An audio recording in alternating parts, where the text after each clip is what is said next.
აბსოლუტურად დაცული ადამიანი ახლა შემოსა. ამათ მოთხოვნა იყო ოტელის რომ ეს ყოფილიყო თავიდან ბოლომდე უსაფრთხო სისტემა. ეს არის ყველაზე მაგარი კომპანია ხო შეფლეში? კარგი თქვენი ყველაზე მაღალი ისინი ავტაკი. და შეგვიძლია გავიკეთოთ სამაჯური, რომელიც აბსოლუტურად ამ სამაჯურის მეშვეობით შედიხარ ყველგან ამ აკვაპარკში.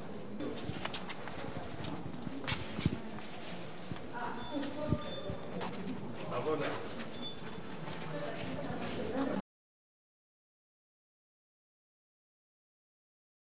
მე ხუთიაში თუ ყველა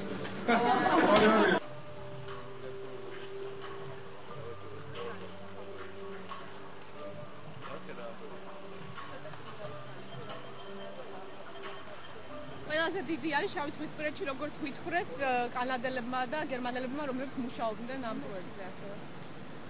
რა თქმა უნდა, თანამშრომლები ყველა იყო ადგილობრივი და მინდა აღვნიშნო ასევე რომ კომპანია, რომელიც მუშაობდა, აღნიშნა რომ ერთ-ერთი ყველაზე კარგი თანამშრომლები იყვნენ, ვისთანაც მუშაობდნენ. და მუშაობენ მთელ მსოფლიოში.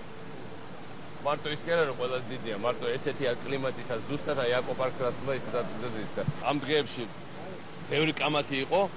აი პირველი ისა რომ აუ ეს ტურისტული ინფრასტრუქტურა ვისთვისა, ეს ხო უცხოელებისთვისა, ქართველებს რა. აბა კითხეთ ხალხსა, ქართველებს რა. ეს არის ამ ხალხისთვის, რა თქმა უნდა.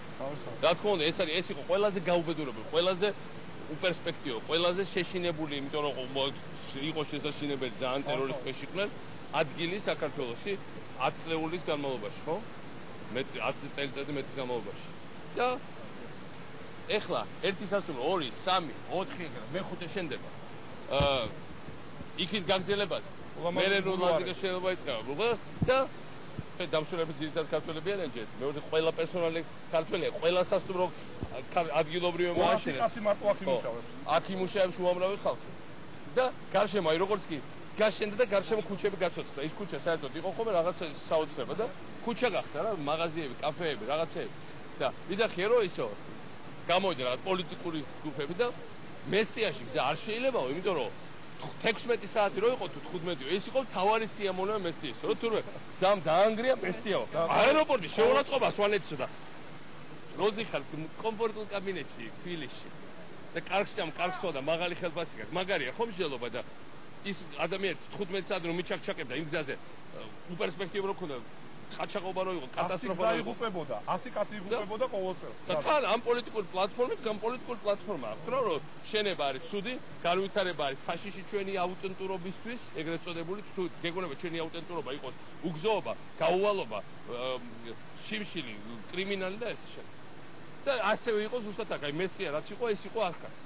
ამიტომ ეს კურორტები ახალი, ეს ახალი ადგილები საქართველოს რუკაზე, რომელიც არასდროს არც ერთ დამპყრობას არ განავითარა, მოიტანა ჯერ თავისუფალდა საქართველოს და რუსები აქ ჰქონდათ სამხედრო ბაზა მესამე ხარისხოვანი და ყველა დამპყრობას, მანამდე სხვა დამპყრობებს ჰქონდათ აქ თავის სამხედრო ბაზები, არავის არ უპიკე აქ სხვა ხალხისთვის რაღაც გაკეთებაზე და მეორე ეს მოიტანა იმან, რომ ამ განვითარება მოიტანა ის, რომ ძალიან ბევრ ადგილზე ადამიანებს გაუშვათ პერსპექტივა. ეხლა მაგალითად დღეს სვანეთში და მესტიაში რო პერსპექტივაა, ხვალდაზე ამის პარალელურად დამატებით რაც რაჭაში პერსპექტივა ჩნდება. ქუთაისის გარშემო რაც ტურისტულ ობიექტებზე პერსპექტივა ჩნდება. ეს არის 10-ობით 1000 დასაქმებული კონკრეტულად ადამიანი. კახეთი საერთოდ გადაიქცა ტურისტულ ხალხს. ასე რომ საერთოდ იცვლება საქართველოს ეკონომიკური გეოგრაფია და ეს არის სიმბოლო ამის ეხლა. ხომ ნახე რა სილამაზეა. აი მე ყოფილვარ ბევრ აკვაპარკებში სოფლიოში ბევრგან რა. ნახე. აი ესეთი ანტურაჟი, ზღვაქვე, ესეთი კლიმატი, ასეთი ხარისხის აკვაპარკი და ასეთი სიმწვანე გარშემო.